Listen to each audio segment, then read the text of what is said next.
about that? Do you want my leg down? How much of me is in? What?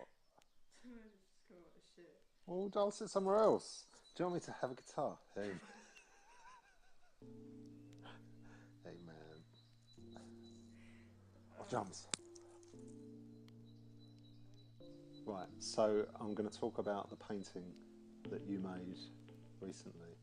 So what I remember was that it was in a park somewhere in London, I can't remember where, and I was about 15 years old, and so my brother would have been about 18 years old, and my brother was in a band. He played guitar in a band, and Kevin Harris, or Harry as we knew him, he was the singer, and he had this big long hair, and he sung like Ozzy Osbourne. And there was a bloke called Martin, who was a dopey boy with long blonde hair. He played the bass, and a bloke called Martin who was on the drums. And Martin always pretended that he was playing for Black Sabbath or Deep Purple. He always lied about the famous bands he was playing.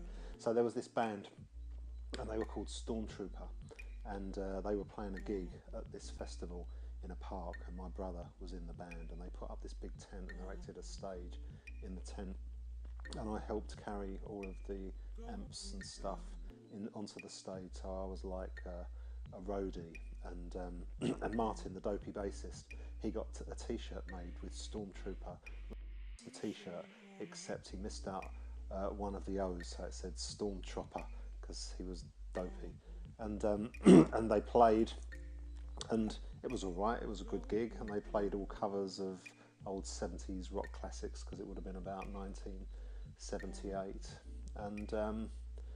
and I was there just as my brother's kid brother, really, but I pretended that I was the roadie, and I was this heavy guy that was carrying the amps around, and secretly I really wanted to be in a band with my brother, and my only ambition at the time was to be in a band, so I learned to play the bass, and eventually the 70s came to an end, and the 80s took hold of music, and the new romantic scene kind of blossomed. And by that time I could play the bass, and so I joined a band with my brother, and so I was no longer the kid brother carrying the amps around, I was in the band. And that's what that picture was all about. And I remember standing there thinking, being all proud that I was with the band, that I was the roadie.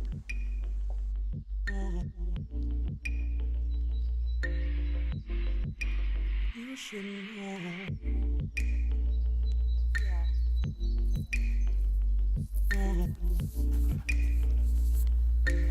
Have I got to show you the photos? Okay, I want them back because they're precious. Well, if we're talking about the pictures that you're taking, the special one really is the one of me and Dad together, and that was taken, I've got it here, in 1982, and I must have been 18. Was I 18 in 1982? Yeah, something like that. And I was going out with Michael, who was like a weirdo, but he was Dad's best friend. He was 25 at the time, and I liked Dad really, not Michael. And one day me and Dad were going up to meet Michael. They were in a band together, and we were going up to town to meet Michael. He worked in Wardour Street as a video editor, and so we met him in Soho, and we went to the pub and we went for a drink, and we looked where he worked, and we were having a nice day.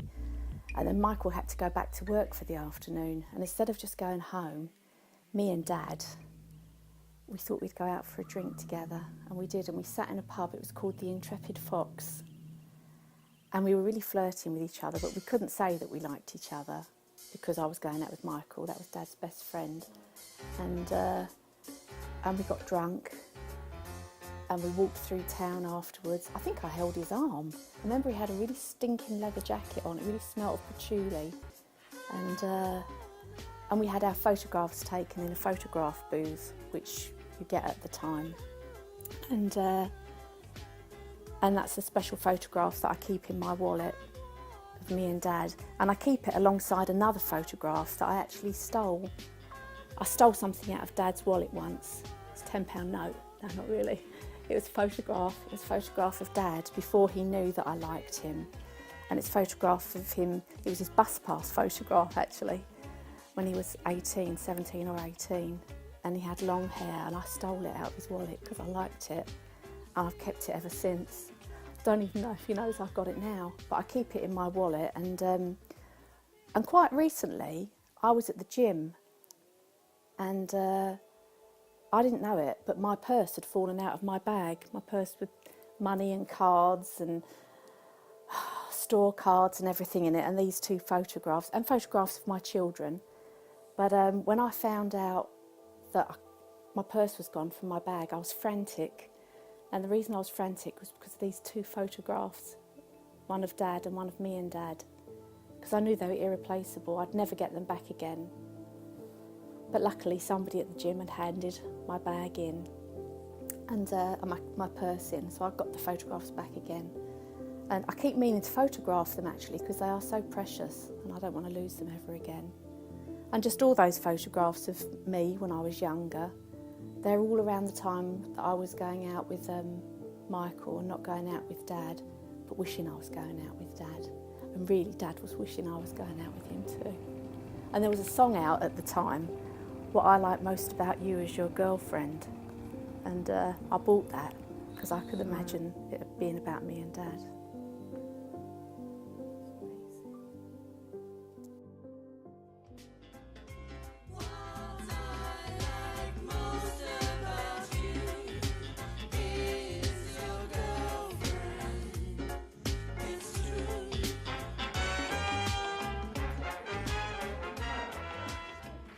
Okay. Well, my earliest memory was when I was 2, and I had a really cool book, and it had buttons and you could click and noises would come out, and the button broke off.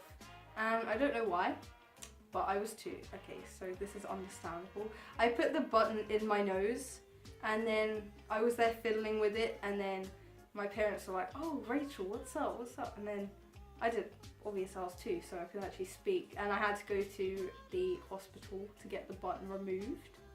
But other than that, me in general as a kid, I was a very smiley child. I had nicknames like Smiley, and I had Smelly in year 6, but that's another matter. And then, I don't know, everyone would just be like, "Oh, you look like your mum." Like, okay, cool, thanks, but yeah.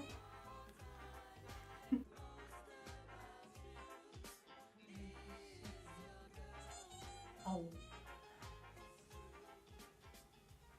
I just say it's got to be about memories, yeah? Yeah, pretty Yeah. much. Have you started? Yeah, but I can cut it out. Okay, right, I don't want okay. to use it. Well,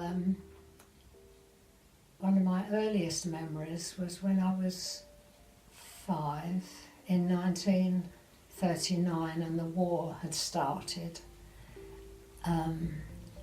Arrangements were made with the headmistress of the school I went to in Rotherhithe. Arrangements were made for us all to be evacuated, and the first place we were taken to was Brighton, and but I don't think that worked out very well because we were going nearer to Germany. And so we were all split up, and I was taken off to a place in Surrey called Longcross, which is near Virginia Water, and I was put with a really nice elderly couple. Well, they looked elderly to me at the time. And he was a gardener for a large house where a Major Penryn lived, and I lived with them actually for roughly 5 years and had a really quite a good war. I don't remember a great deal about anything bad happening, and yes, can't think now. So when the war ended, I was about 11 and came back home to London. And that's about that.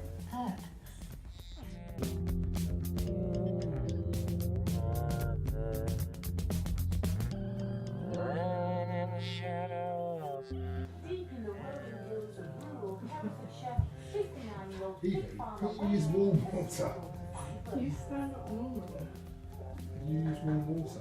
To meet a partner around here is more or less impossible. The local dating scene would involve a pub that's usually shut